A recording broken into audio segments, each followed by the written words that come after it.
Hey guys, how's it going? Gareth James here for MTT Poker School.com, and today what we've got is a hand history review with Twitch streamer and YouTube content creator extraordinaire Karlencho.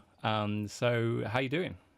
I'm doing fine, Gareth. How about you? Yeah, very well, thank you. Appreciate you coming on, giving some hands for us to talk about today. Do you want to tell everyone like what you're up to? I know you've got this fantastic bankroll challenge going on over on Twitch, and definitely going to link link your Twitch channel in the description down below.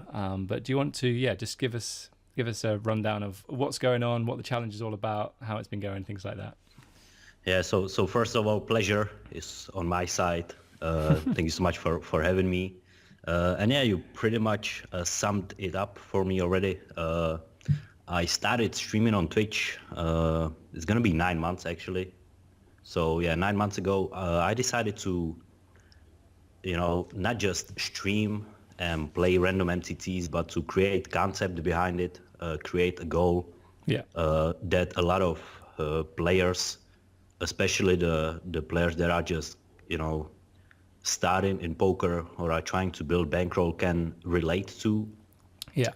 So I decided to start something that I called $10 to $1,000 challenge, Savage Edition. Savage Edition, love it. Yeah, Savage Edition is because there are a lot of limitations and rules. Some of the rules were made by me because I wanted to make the challenge harder. But some of the rules I had, no control because I live in Czech Republic and there's like this whole new gambling law and it pretty much like, I don't know, can I curse? Yeah, of course, go for it. Yeah, it pretty much fucked up the whole online poker market. Mm-hmm. So basically there's just Pokerstars in Czech Republic. We're not able to play on party poker or 888 poker or anywhere else. Oh, okay. And at the same time, Pokerstars is pretty limited for Czech players. For example, we can't play bounty builders. There are no free rolls. Oh wow, I really didn't know that. That's fascinating insight. That yeah. Some high stakes sit and goes are missing as well, and yeah, basically a lot of limitations that make it even harder for me to achieve my goal. Yeah, and so far we doing okay. Like, I don't know if you've been keeping track with the challenge. Yeah. I regularly check into your Instagram stories and see how that's going. The tournament we're going to review today was a nice little win. Was it second place, and then helped the bankroll no end. Yeah, kind of a challenge saver. I call those challenge savers. We had a couple of those already. Okay, yeah. So yeah, basically the challenge, we started, one more important notice or another rule. Like when I started the challenge, there were no MTTs in Czech Republic. MTTs were banned as well. Like MTTs got allowed, I don't know, it was like day 60 of the challenge or something. So we grinded sit and goes for 60 days. Right, yeah, okay. Yeah, and then basically when MTTs got back, we finally made some progress because like with sit and goes, we only made it to like $200 or something. Then MTTs came along, and in 40 days, I was able to, grind it up from $200 to $952. Oh, wow. So we were $48 away it was day 99. Okay, yeah. So that was my highest, point at the challenge. Long story short, then I decided to play a heads up against Pokerstars Team Pro. I lost $60, and yesterday was day 156. So our highest point was in September 2017. It's February 2018, and we still not done. Unfortunately, like micro stakes brings a lot of variance. Yeah, for sure. And my style of play is kind of, like people say I'm tight. I disagree with that because, the fact that micro stakes are, there's high variance in micro stakes, and my style of play makes it kind of understandable that our swings in the bankroll are kind of like, brutal and huge as hell. So Yeah. So basically right now we are at 574, I think. Okay. Yeah. Cool. So. And what happens when you reach 1,000 then? Are you going to start a new challenge from like 1K to 10K? Is that the plan? Yeah, I don't really want to drop any spoilers yet, Okay. but there's gonna There's be enough. something in the works. Cool. Yes, That's great. something is coming, and it's gonna be more advanced. Yeah. It's gonna be probably Savage Edition as well, Mm-hmm. or maybe even like with more strict rules than I have already, because I like to, push myself. Like, Yeah. if I achieve to get to 1K in those rules, I can see if I'm able to get somewhere else with even harder rules or the same rules, or just basically make it harder, make it bigger, and just more challenging and more interesting for people to relate. That's brilliant. Yeah, I love it. Okay. So we jump into some hands then. You can see my screen okay? Yeah. Yes. So what I've done, I went through the whole hand history and picked out, I think we've got 35 hands here. I'm not sure if we'll get through all 35 today. We'll do our best. And these are just hands that stood out to me that I had questions for you as to why you played it in a certain way. So early on in the tournament, 2040 level, pass on the ace-7 off. Is that something you normally do, or is it just? No, I was probably multi-table, and I see those hands as well sometimes when I watch the highlights. Yeah. Okay. I was probably just multi-tabling and Okay. just didn't think this one through. That's what I thought. I thought this hand was really, really nice. So we call here with the queen 10 suited, flop the flush, and face a small bet. You decide to just call. What do you think about raising the flop to for value against ace x and king x of hearts hands? Yeah, that was a possibility as well, but I'm really known for slow playing. Maybe sometimes slow playing too much. Okay. So I think this is one of the rare cases. Yeah. Or not rare, one of the basically but we could definitely raise the flop. Yeah. So when he checks back here, he has some king x and ace x of hearts hands, but also some just very weak hands. I mean, his bet on the flop was very weak, right? And he was the pre-flop aggressor, right? Yeah, he was. Yeah. Okay, and we see an ace on the river. I say a pretty good card for his range rather than yours. So you decide to check. He bets, and then you decide to shove. And I think he makes a pretty loose call here. I'm just going to throw it out there. What hands do you shove here that he beats with his ace-5? Not too many. Not too many, yeah. Not too many. But that's the beauty of these games, is that you're going to get a lot of value. But I think that I see a lot of players getting to this river and they just decide to lead. The last thing we want is for him to be able to check back some hands that he would have called. But if he's bad enough to bet call with an ace, then brilliant. I mean, I don't think he's going to be on a level where he's got the ace of hearts, so he thinks that it's less likely you have a flush in this spot. Yeah, I think so as well. Yeah, so that's good. I really like that. This one then, the hijack opens for 2.5x and you pass on jack 8 off. Is that something you'd normally defend, or do you just have to pass these spots? I would probably normally defend right now when I look at it. I mean, we get in the right price to see the flop. Yeah, I just wanted to sort of highlight something on here. I'm just going to estimate his range. This might be wider or tighter than you had him pegged as, but maybe it looks something like this. 20% from the hijack might be looser or tighter, but it's 6 max, so there's fewer antes in the middle to pick up. So I think he's probably going to be tighter than he would be in full ring. But generally speaking, 6 max tends to play looser. It was going to click this, and we need 21% equity.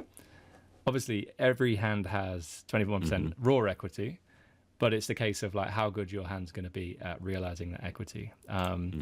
So I've got a playability profile in here that just allows me to look at hands and how well they do at realizing their equity. So you're going to see like all the suited hands do really, really well. So you can pretty much defend any 2 suited cards here.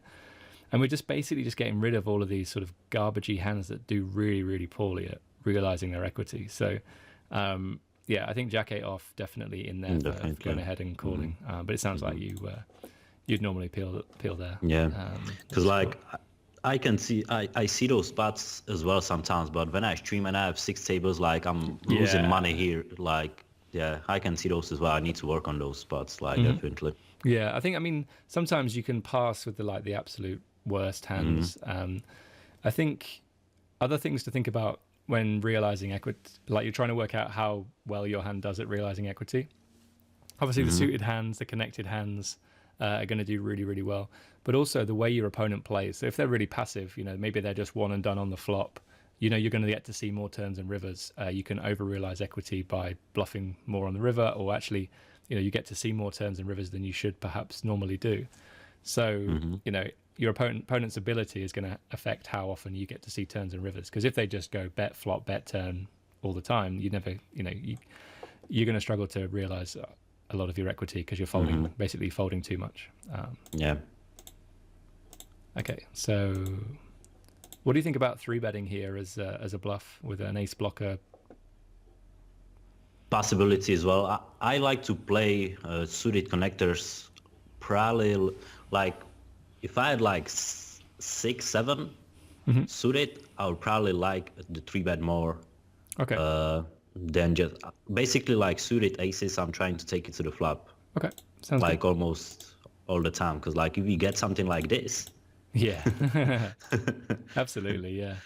I mean, let's see what happens. You check, goes check, check. Oh yeah. So again, you're doing the slow play thing. Yeah, slow, so I think all the time. I feel like here you might want to go ahead and bet turn and bet river. I mean, you'll be able to tell me. Do you think that players, are going to bluff in these spots more, or they're going to make calling mistakes? So they'll call with hands that they shouldn't do. Probably calling mistakes more than bluffs. Yeah. But Go ahead. Yeah. But at the same time, like the only hands that there are a lot of hands that are calling us. So definitely flop bet would be acceptable. For sure. I mean, as played, obviously, I think generally check to the pre-flop aggressor, but when it gets to the turn and the river, I feel like you might want to just go ahead and lead the turn and then bet the river as well. I mean, this is ideal, isn't it? Keep checking. Yeah, and the jack was like amazing because like if they have some jack X, I mean he was on the big blind, so he might have like a random jack 9, jack 8 type of hands, but yeah, he has a jack, right? But he doesn't have the full house, if I remember correctly. I think he has a straight actually. Yeah, 10-7. Yeah. So glad not to hit the 6 or queen of spades on the river. But yeah, and also can I just say, like, it's really good to see you check raise the river and not be worried about the full house, because he just has the straights, he has trips, he has the worst flushes that you get value from. Be interesting to know, like, if you had like the 7-6 of spades, would you do the same thing or just go for a call on the river? Probably the same thing, because like if from what I remember from this hand, I was just like, if I really did put him on a jack. Okay. Yeah. So I was just like, if he has a jack, jack queen, jack king, jack 10 type of hands. So I was basically just, hoping that he doesn't have the jack 9, jack 8. Yeah. Like I'm really trying to keep it simple, and just if he has the jack 9, jack 8, I mean. GG, yeah. Yeah. That's cool.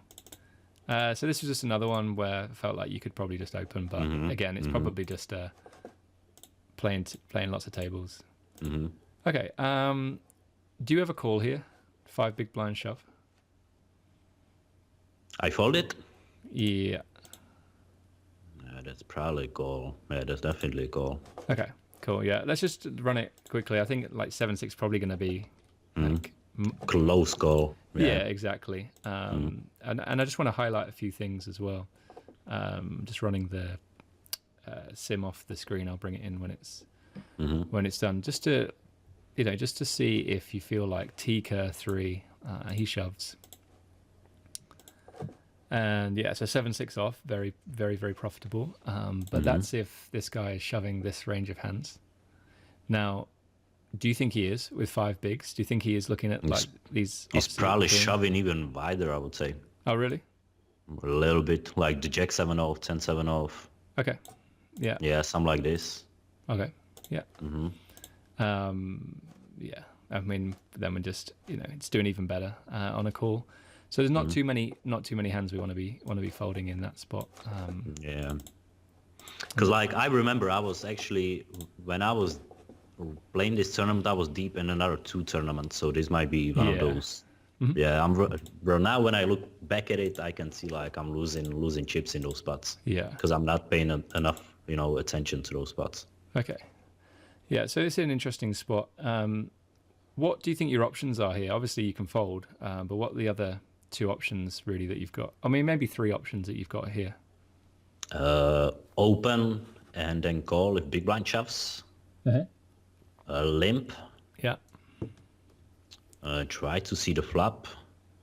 I don't know about a shove. Yeah, I mean, I think a shove is going to be profitable. Yeah, it would be an option as well, but probably my least favorite one. Okay, and why is that? Just because you don't think it's going to make enough money? Just because I'm scared that I've an experience that like people don't fold the hands that I want them to fold. Okay, yeah. Like I've been in, especially like this is the $2 tournament. Like you expect him to fold a hand when you shove from the button. You expect him to fold, I don't know, like King 10 type of hands, King Queen type of hands and stuff. Okay. Or maybe not King Queen, but like maybe some of those weaker. Let's have I mean, especially the small blind. I mean, that's the key here, really. Like, because if you're going to raise call the big blind, like it doesn't matter if you shove and he calls. Like it's the same result. I mean, maybe his calling range is slightly different from his jamming range. I mean, it should be. Yeah. But yeah, I mean, yeah. So you sort of hit it there. That there's like the King 10s and the Queen Jack suited and stuff, hands that should be in there if you're shoving this wide. And obviously, you're not shoving the top of this range. So a lot of these hands go up in value because you end up like shoving more of these weaker suited hands and pairs. And he's doing pretty well with his like King 10 off and Queen Jack suited. But yeah, so like maybe the big blinds are like calling too much in this spot. I would say that for this many chips, the small blind might even be folding more than this. Like, calling a tighter range and therefore folding more. And if that happens, then shoving with the 10-8 suited is just going to be even more profitable. I mean, it is profitable there. The only thing is if you're going to go for a raise call with the top of your range here, like, let's just use this as an example, then a lot of your hands are going to go down in value if your opponents understand that, you haven't got the best hands, therefore they call wider. So we'll see, like, it goes from 0.3. Okay, so 10-8 suited goes down to 0.06. So yeah. So I mean, it is marginal then. It becomes a marginal shove. But that's if your opponent is picking up on the fact that you never have aces here. It's tough to say. Yeah, I folded. I did not open. At least an open Karlencho. I mean. Okay. Do you ever call here? How many? 11 big blinds? Probably not. Probably not. Even though 7-8 is not doing that bad against like. Yeah, but it's probably like the bottom of the calling range. Yeah. Yeah, pretty much. I mean, I think this is a great hand just to discuss. We didn't really do it in the last one, but just to adjust the ranges a little bit more, because I don't think that he's probably shoving anywhere close to Nash. He's probably shoving too tight, and therefore, even if 8-7 suited is a call, normally it's just going to be a fold versus a tighter shoving range. So like he's supposed to go ahead and shove 73% of the hands. And 8-7 suited, as we thought, is the bottom of that range. Pretty close, yeah. But then if he's not shoving that wide, some people are just, they don't look at Jack 2 suited, 10-2 suited and jam it in this spot. His range, like we've just made it a little bit tighter. Well, taken out 20% of hands. Actually, we don't need to do that. Then suddenly your 8-7 suited's losing a ton of money. Yeah. So those adjustments for these players is really, really important, I think, just to call much, much tighter than Nash suggests. So suddenly we're only calling with 40% rather than 54%. So I think the fold is good. I think in a tougher game, I think you have to call there. Yeah. I mean, you don't have to do anything ever in poker, do you? Like, just because the numbers say you should call, Yeah. like you can choose what you want to do. Especially in micro stakes. I mean, Yeah. I was pretty surprised. Like when I started, I was like, the GTO game is just gonna work. But more and more I played, I realized that, I have to play probably a little bit more exploitative than, Massively. I agree. Yeah. And in fact, you can still do that, like in $55 games, and there are still going to be weaker players that you need to play exploitatively, and you're going to make more money by doing that. So I think learning, like playing exploitatively now is great, because you're just gonna like, if you can learn how to beat really weak players, there's always going to be weak players whatever level you play at, unless you suddenly find yourself in the super high roller bowl in the summer, like the 300k. Then you only find a couple of weak players, a couple of weak businessmen who you might need to exploit. Definitely. But that's it. Like, there's always going to be some weaker players that you'll need to know how to exploit. So that's and at this, I would say under $55 games, I'd say that exploitative is good until you come across regulars who you need to be balanced and stuff. But it's very tough to get enough hands and sample size on enough players for them to be able to exploit you. So that's why I don't even like take notes, because I don't really run into the same opponents, because there's different players almost every time. Yeah, of course. Yeah. So I think this is the same example as the 8-7 suited. I think this is a call according to Nash, but it's not overly profitable, and I think you can pass, because the thing is, as soon as you click the call button, or shove if you're going to reshove, then you are at the mercy of the cards. And actually, if you're able to pick up chips just by raising pre-flop and c-betting, it's really low variance, then go for that. I mean, this is to call it off here. It's profitable, but it's high variance, and it's pretty much like almost half your stack. So I can actually get behind the fold. Okay, so here it's like we had 10-8 suited, a similar spot a couple of orbits ago, and you choose to limp here. Talk us through why you wanted to limp here. And let's just, I can see, like, everyone can't, no one can see your reaction now. I can see you on the webcam. You look a little bit surprised. Yeah, now, but when I look at the big blind, I was maybe try to induce him to shove or something, but I definitely prefer, like, min raise does the same thing. Yeah, I would say, and at the same time doesn't give the small blind, that good of an opportunity to come into the pot as well. Yeah, I mean, just an opportunity to fold out his equity. Like when he limps here, now you've got three. Like, you've got to beat two players. It's like it's like being in a fight. Like, you'd sooner just take on one than two. And sometimes when you raise, they both run away. So you don't have to. At least the mid race. Yeah. As played, I like this a lot. That's good. My c-bet worked, actually. What? Okay, so again, a short stack spot, 3.5 bigs. I think this is a shove. Might just be something to work on, like because he's got 3.5 bigs and you've got 8, and these guys that will cover you. It's it's not just a case of going, okay, well, if we had 3.5 bigs here, we'd probably get it in. You do have to, you've got an extra 5k to run into these three, but I'm pretty sure this is going to be a reshove. What do you think? I was probably worried about the players behind me. That's we still have to go through 3 players, but at the same time, as you say, like we have 8 big blinds ourselves, so shoving here wouldn't be like probably would be the best option. When I look at it, but I think I doubled up like shortly after his end, right? Now? I think no, you folded here, and again, like, I just feel like you should just shove here. Me as well. Again, for the viewers, you can't see your surprised reaction. Okay.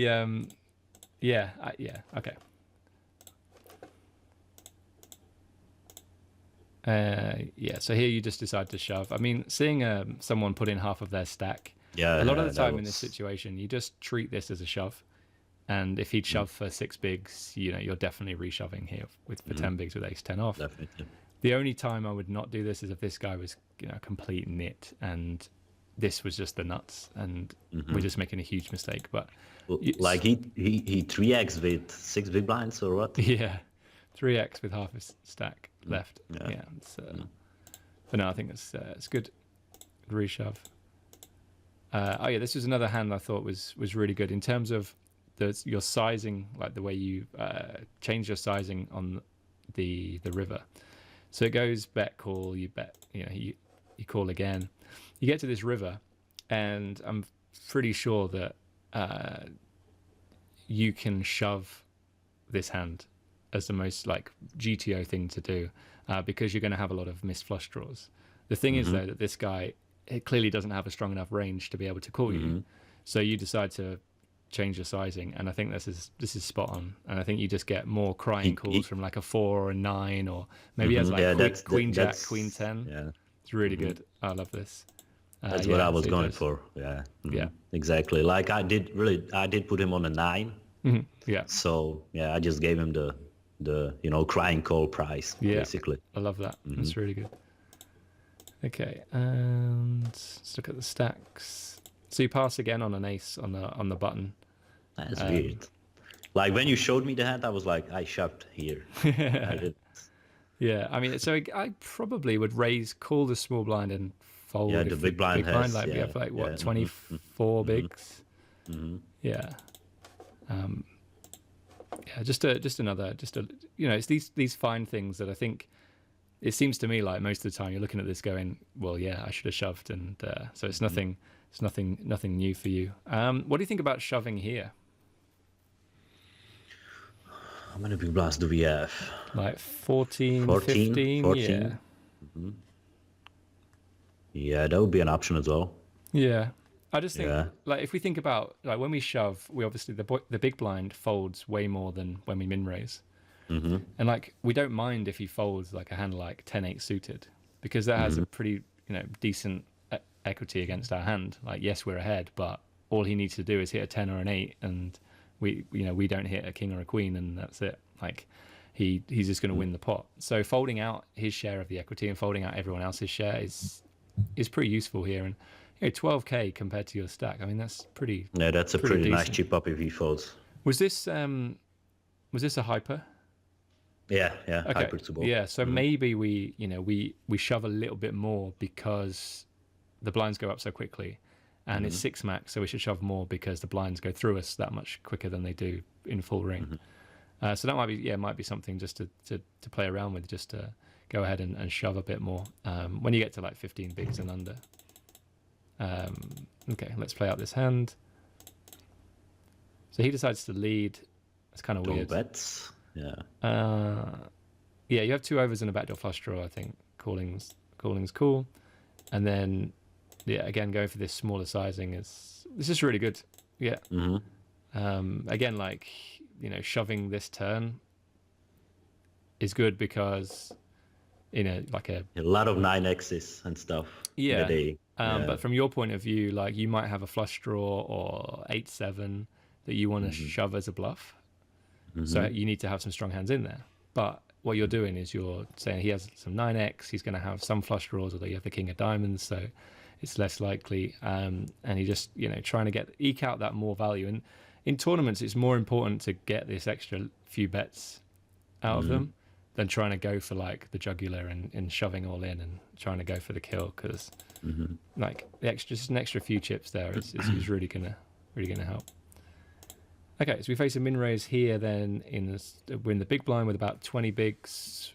Without seeing what you do, what do you think you would do today? 3-bet. Okay. Raise. And I called, right? No, you didn't. You did 3-bet. I did 3-bet. I'm going to throw out the idea. What do you think about just shoving here? So 3-bet shoving rather than 3-betting small. Depends on if the guy was still in my blinds or if he was active in blind versus blind situations. Okay. I mean, like if he was, still in my blind a lot and stuff, which he probably was since I 3-bet it. Yeah. I don't know. I probably like a 3-bet more. Yeah, I think 3-bet's good. I just feel like we want to fold out his equity again. Like if he has like king queen suited, king jack suited, if we shove, I mean, if you're super aggressive, you should be calling with those hands. But my guess is that he's just going to raise fold those hands. Um, What hands did you say? King like Jack King and 10 stuff? suited, yeah. Depends. They don't. They don't. They don't. Okay, They don't. so Trust me, they don't. if that's the case, then why not shove? Because then you can, then you, if they call with those hands, you're ahead. I am ahead, but like at the same time, this was deep already, right? We were about to yeah, reach. it's getting there. Okay. Yeah, we were about to reach the final table, so I don't know. I'll probably skip this high variant spot because like even if he calls with like Broadway hands, we still kind of flip. Yeah. So when you three bet here, does he? Yeah, he calls. That's a small 3-bet, by the way. Yeah. Don't you think? Yeah. I mean, I'm not very often making a small three bet off 20 bigs. I tend to just either flat or shove, or then the other option obviously is to fold. But I just think you can apply a ton of pressure here. You've got loads of fold equity, and even if you get called, you probably have like 25-30%. Yeah. So I mean, maybe this looks stronger to a lot of people, but the problem is now the pot's like 60k. We've got 90k behind. What do we do now? I mean, it's good flop. Pretty big bet on the flop. I mean, are you just committing yourself to the hand? Okay. Yeah, you might consider just checking back. I mean, if you had kings, queens, and jacks, would you bet this flop? Yeah, because I see that too much. Okay. But like this is obviously this is the worst ace you get to this flop. Yeah, so you might want to check it back sometimes. But I think that's cool. Yeah, just file it in. Wow. Okay. Yo, this was yeah, I remember this hand. Yeah, I forgot about this hand. We are lucky here as well. Yeah. I wasn't yeah, I remember. Yeah, now I remember. I wasn't happy about the way I played this hand. Okay. Yeah. Now I remembered. I couldn't really remember the hand, but I wasn't happy about this. Yeah. I mean, I still think I'd like to see you shove. Yeah. Like an ace blind versus blind, especially a suited one. I would just get it in. You've got fold equity. I mean, if it's deep in the tournament, like who's going to fear like sort of have the biggest fear in this spot? Like, is it going to be him facing almost like a min raise, or when you shove here, it puts a lot of pressure on him close to the final table. So he might even overfold certain hands. But don't forget, we're trying to he could have an 8-7 suited here, which we don't mind folding. Like, because if he now calls and the flop's like 10-8-3, then what do we do? So we can make things difficult, and then we put a small bet in there, and he calls, and then we completely brick out, and we're down to like 60k. And if we'd shove to it, most of the time, it's going to be profitable, and we're just going to continue to do well. So yeah, I think I'd like to see a shove. Yeah, I wasn't happy about this. Yeah. So really interesting that like I don't know if this was the next hand or not, but you maybe just this the 9 being slightly more than the 2, you're happy to get this in. I think this is great. I think this is a really good shove, and that's where you get a double, which is really nice. So, and in a way, like the small blind raise should be wider than a button range, like raise, right? So, so if you're happy to shove ace 9 suited, yes, it is stronger, and you're going to flip with like 8 7s and 6s, whereas with ace 2, you've just got the ace going for you. So, I can kind of see that. Why ace 9 suited is better, but I think they're both very similar spots, and I'd get both of them in pre-flop. Okay, so here you made it 2x. Are you raise calling, or are you going for like a low variance raise fold? What's going on here? Probably raise calling. Okay, so why not just go ahead and shove and apply maximum pressure? That's what I'm thinking right now. Yeah. Okay. That's what I'm thinking right now. Because like the hands that they reshove, we're not doing extremely good against them. No, you're not, and you might even fold out some hands as well. Like, that decide to shove. Like if you shove, are they calling with pocket 2s or ace 2? That they might, if you raise and they shove, they're gonna.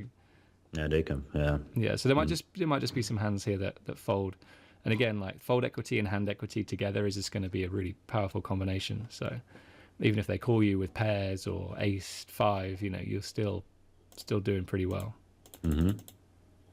So in a way, like if you're going to raise and then they jam, like because it's we might as deep in the tournament, you might but you might as well raise fold now as well.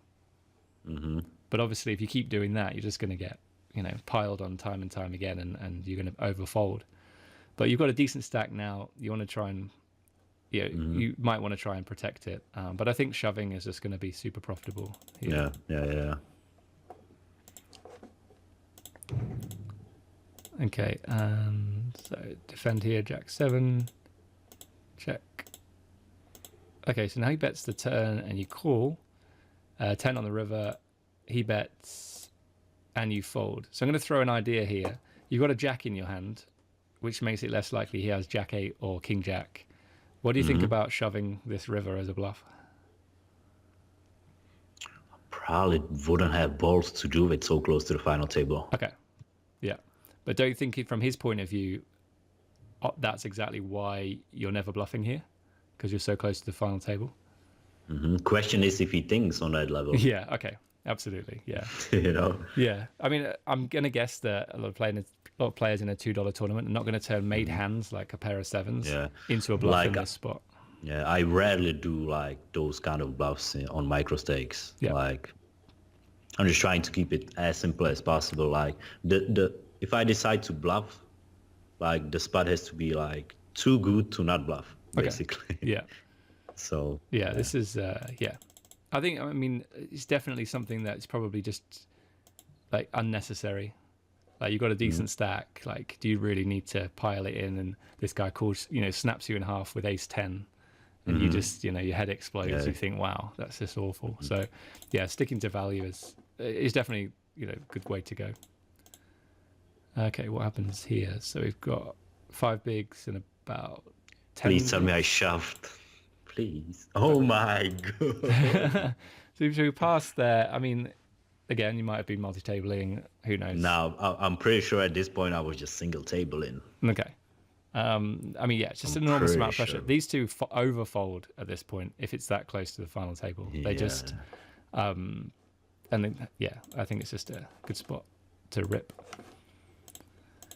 Okay, so this is another really well-played hand, I think. So checking here is good. Call the flop. So you can definitely go ahead and lead this turn. But tell me why you chose to check back. Because, hands like ace axis, king axis, queen axis can hit something interesting on the river, and at the same time, like if I check the turn now, he doesn't on the river. He's probably never gonna put me on a 9. I agree. Yeah, I think it's really good. And at the same time, if he hits something on the river, he's kind of like and decides to bet, then I'm almost getting all his stack. Yeah. If I shove the river. Yeah. You know what I mean? Let's say there is an ace. He has the ace. He bets. I shove. Yeah. He can't fold. Yeah. I like it, and it's really tough to make trips. So and you've played it in such a way that it doesn't look like you have trips at all. So yeah, I really like it. You decide to bet again, making a smaller sizing, like less than half pot on the river. I think it's really good. Just sort of coaxing him into calling. If you were thinking it like maybe against a slightly better player, you do have a lot of misdraws like 6-7, 7-8, 8-6, those kind of hands. So you might want to go a bit bigger, and he still calls with a 10. But what's happening here, the smaller you bet, the more 5x and 2x and random ace highs he calls with. So definitely. Again, like sizing wise, I really like it. All right, so I think this might be like final 2 tables. Do we have the hand with pocket 8 in there? There is a pocket 8 coming up. Yeah. Okay. All right, so you min raise here with 3s. You've got 20 bigs. We've got 12 bigs, 20-ish bigs, 4 bigs, 20 bigs, and 30 bigs. Is this a normal raise for you off this stack size from this position? Yeah, I'm min raising here, calling if button shoves, and probably folding to everything else. Okay, that's cool. What's your plan post flop? Because obviously when you min raise, the big blind's getting a great price. Like, do you going to be one and done on the flop, or are you going to turn this hand into a bluff? Because a lot of the the high stakes players are turning these kind of hands into bluffs because they unblock the kind of hands they're going to call flop, call turn, and fold river. Probably just c-bet and then I'm done. Yeah, I mean, to be honest, I think you might be better off opening like a suited hand rather than pocket 3s. I almost want to say like 5s or 6s from this position off your stack size. Passing here and like avoiding having to play maybe out of position with a weak hand, or playing against a big blind who's got a really wide range, but you're not benefiting from getting him to fold anything like his 10-7 suited that just still doing pretty well against you. As it happens though. Yeah, perfect scenario. Soul read and win that one. That's cool. Yeah, I'd probably just fold pre. Okay, another suited ace situation. I guess this again, it's the close to the final table. I think this is final two. I mean, if you shove here, he needs a seriously good hand to call, right? Because it's close to the final table. So, would you ever just shove here? I would now. It's weird. Like when I'm playing, I'm probably, and I have this problem as well lately. Like I'm watching the hands that I played when I edit the highlights, and like I can see spots where I should be like aggressive, and I play those spots tight, and in spots where I should be tight, I'm playing those aggressive. Okay. Yeah. But it's probably just because now I can look at it like this is 1 week ago, and I can see it like from I'm not actually on the table, and I don't have battle, and really? I don't have 200 people watching me make a decision, Exactly. So, yeah. It's very, very different. I know that when I've streamed and reviewed hands, it's completely different. The way that you play. So I understand that. Yeah. So I think this just shows you the power of review. Like you said, like you reviewing the hands afterwards, you are just able to see some things where you could play slightly differently. I mean, I don't think there's anything wrong with calling. Calling is going to be profitable, but it's just that, can you get him to fold way more often than he should because it's close to the final table? Definitely. As played, just fold. Okay. Oh my goodness. Pocket eights. Okay. I got flamed so bad for this hand. Oh, really? Yeah, I got a lot of heat. Okay. So this was final table bubble, 5 left. 5, 10. Go ahead. Let me just say, I'm okay with the fold inside my heart. I'm just so okay with this fold. Yeah. I know it's probably not right mathematically, but it's right human-wise. Yeah. Well, here's the thing. Like, when he shoves here, he has now 2 ways to win. Like, you fold and he wins. Or you call and he wins at showdown.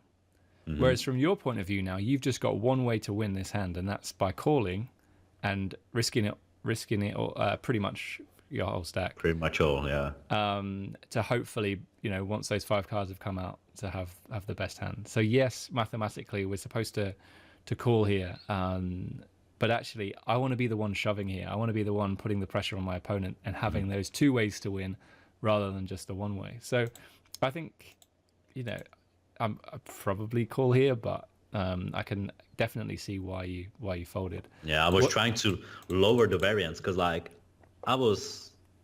it has nothing to do with it, but it's just something that was in my mind. I was deep in a similar spot before, and it got to a spot like this where, they shoved, I don't know, like King Jack suited or just random ace X, and I ended up, flipping and then just losing. Yeah. So basically what I was trying to do is avoid a flip.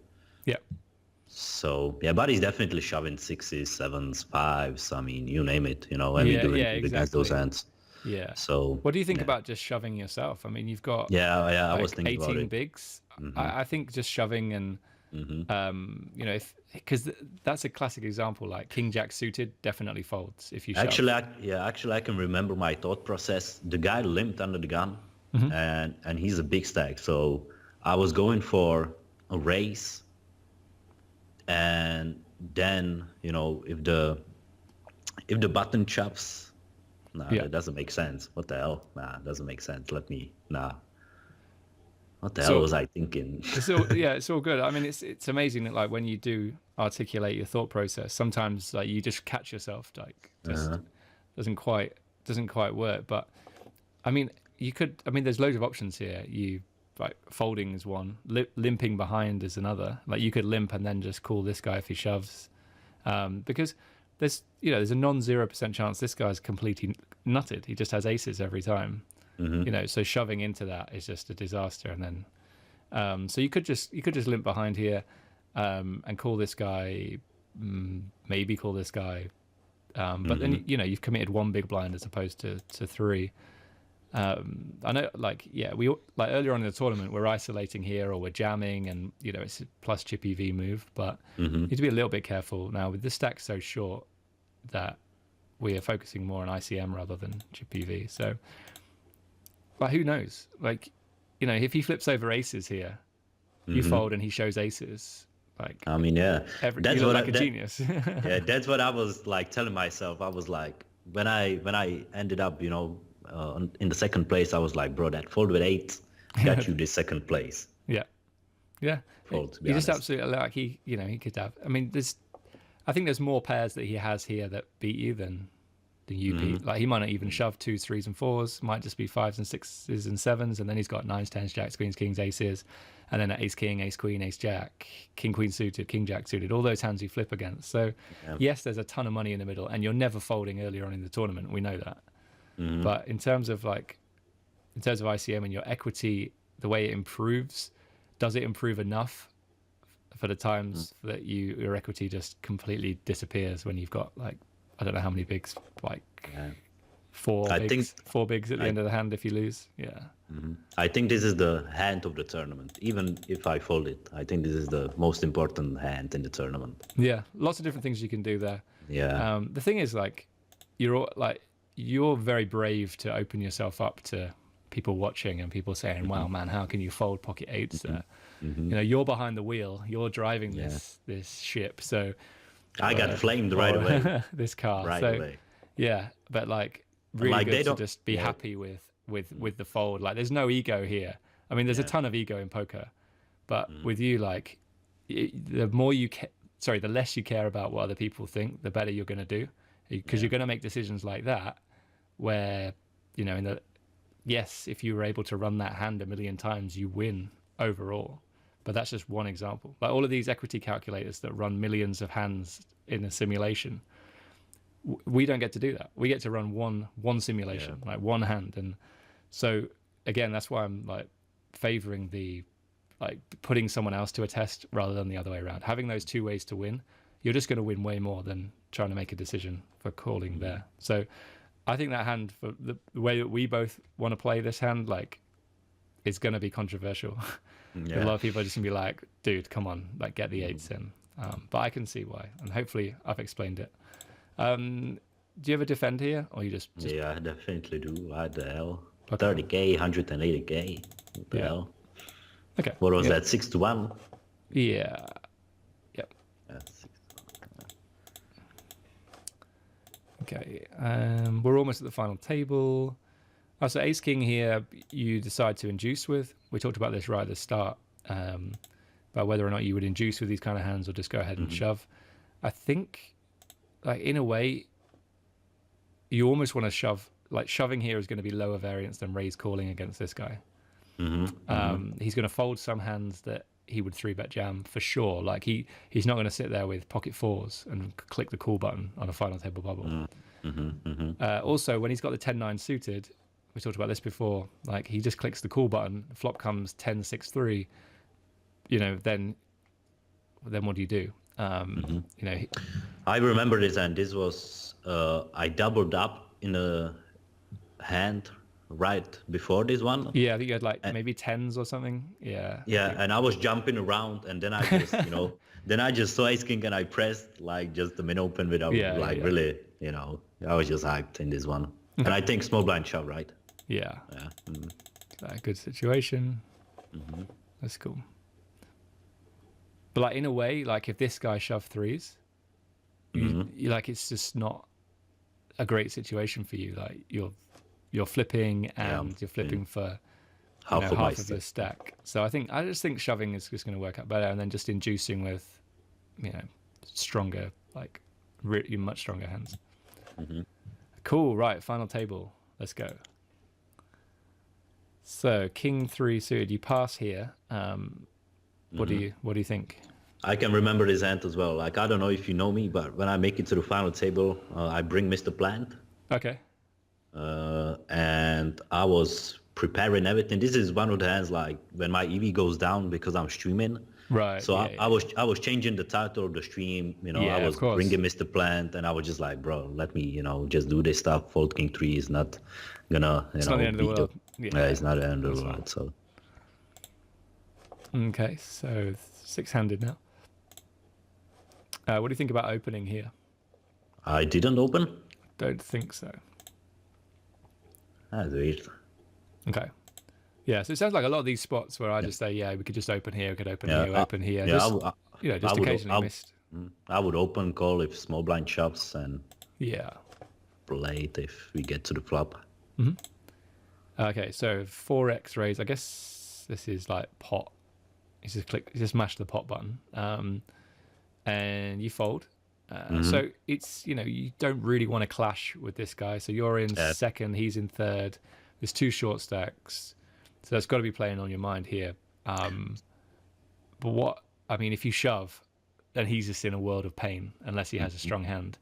And I think he had, because like I think he folded a couple of times before that in those situations. Brown was blind, and then suddenly he makes it this big. Yeah. And he wasn't like really active. And at the same time, we have the guy, on left of us with 300k. So I don't really want to clash with the guy. Yeah, I think that's good. So, I guess the thing is, when you shove here, his calling range should actually be very, very tight. Very, yeah. But if he makes a mistake and calls with a hand he shouldn't, then both of you suffer, because one of you pretty much busts on this hand, and then this guy's laughing because he's just locked up another however much pay jump. So yeah, I can get behind the fold. Like if you feel like he doesn't understand ICM, he's not going to make the correct fold here, because his range should shrink, really should, with this sort of shortest stack. So I can get behind the fold in that spot. Okay, so 12-ish bigs. What do you want to do here? 12 bigs effective. 2.5 big blind I would do right now. Okay. So you're doing quite a lot of raise folding, like just stuff export. Like that. What do you think about just shoving? Probably not. Like the guy has 180k behind me. Yeah. The guy on the button has 650. So, if I shove and get called, I don't really like the spot. Like if he folds, we make 165k. That's nice. Yeah. I don't know. Probably just let me ask you this: open fold. If you sit in his shoes and he shoves, and you see this guy with 3 bigs, my range what's is your pretty range tight. for calling? Yeah. So you get this through a ton of the time. The thing is, you might 2.5x might get the same job done. Right. And it costs less. The downside is you make it 2.5x and he flats, and then then you're playing out of position with a weakish hand. So shoving is definitely going to be profitable. He should be calling super tight here with that guy on 3 bigs. Whether he does or not, it could be a disaster if he calls too wide. Yeah. I fold it? Yeah. Okay, and then the same spot. He's got more chips now. What about shoving here? Please tell me I shoved. No way. Okay, yeah, just again like a ton of pressure, four-handed. If you can get this through, 200k is just massive for you. But now he's caught you up, so you're kind of tired, and this guy's just a little bit behind. That's weird. So what's this? Roughly 8 big blinds. What do you want to do here? Shove. Okay, yeah, I think so. Yeah, so we see another fold. What? Bro, this is the first time I see this hand. This happened? Okay, yeah. No way. So yeah, I think definitely go ahead and shove. Right, so now this guy's super short. I'm embarrassed. Let me drink some water. So good. I mean, this is it. That's why I said at the top of the show, the top of the video. Can you show me the queen jack hand again? Yeah, of course. I just want to find a reason why I folded. Let me see this. Maybe because he has 5 bigs. Yeah, maybe I was trying to go for a pay jump, but at the same time, what happens if I shove right? I don't know. You're just about to go through the blinds. Like the next time you come to this spot, Yeah, you're going to have definitely. 450k. Like your fold equity goes way down. Yeah. If he has like 89k left behind, I think you can probably just pass and let him battle with the big blind.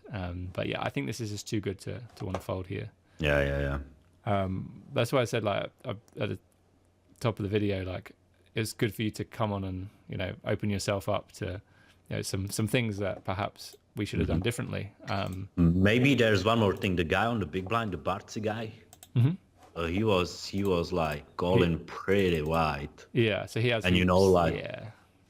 Like, do I really want to like let the guy with 300 something K survive before me? But at the same time, Queen Jack suited is not doing that bad against his wide calling range. Yeah, exactly. Yeah. So yeah, I think we should shove. But, Yeah. Okay, so this one's slightly different because we have ace 3 off. This guy now has only basically 3 bigs. I folded, right? Yeah, I think this has got to be a lot closer. Yeah. Yeah, I can get behind that. And then we get to heads up. I was pretty lucky to get to the heads up.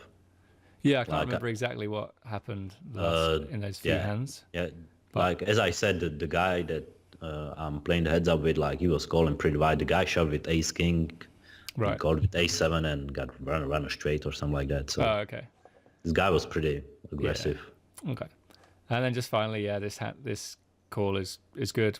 Like, you just got to call super wide, 10 bigs, blind versus blind, and yeah, unfortunately, he gets there. But no, it's really good. What do you think about the review? I saw a lot of stuff that I did not even realize, even though I watched the highlights and the footage from the stream before, like the Queen Jack hand especially, and just like it's always profitable to see what you did with some distance or from the distance. Massively, yeah. Yeah, and just kind of really like good, reflect on, and at the same time like try to express your thought process. Helps you as well, as much as it will show my way of thinking to people that are watching this right now. Yeah, I think that's it. Like explaining why is going to be much more important than just sort of looking at it and going, "Wow, can't believe I folded there," or I folded. Like learning from it and helping people see why you're doing certain things is really, really important. I think as a coach, like I try not to just tell you what to do, which is why I've like asked you lots of questions, like what do you do here, what's your thought process, rather than I would do this, I would do that. Like I did a little bit of that, I recognize that, but yeah, just trying to get you to sort of articulate. And obviously you're doing really well at that. I think. And obviously, do you really think, bro? I think I'm pretty bad at explaining my thought process. That's one of the things that I'm trying to improve. Like, really? Yeah, but also, really like what I think is amazing. You should obviously.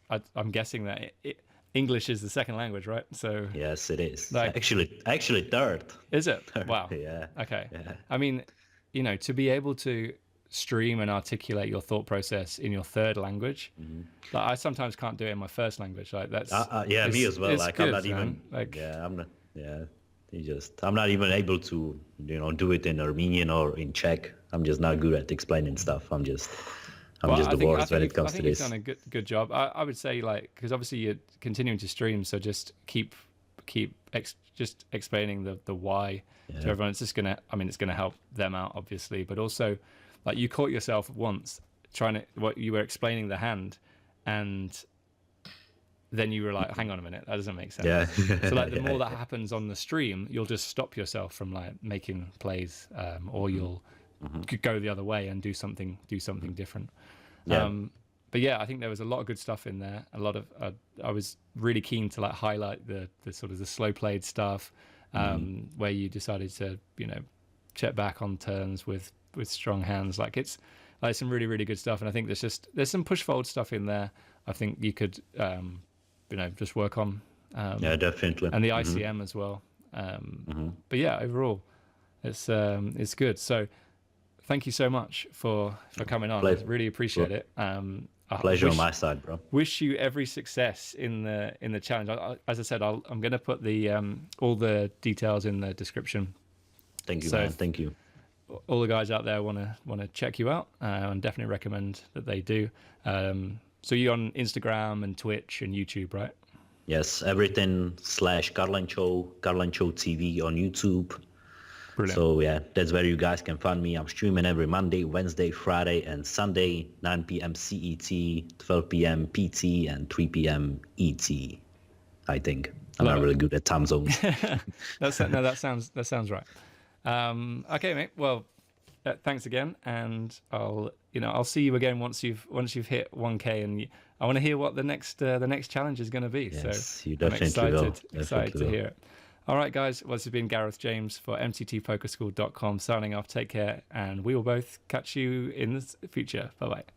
See you guys. Thanks for checking out this video.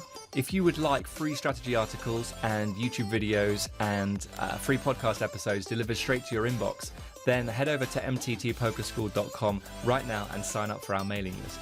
I'll even throw in a free push fold guide and opening hand cheat sheet. What are you waiting for?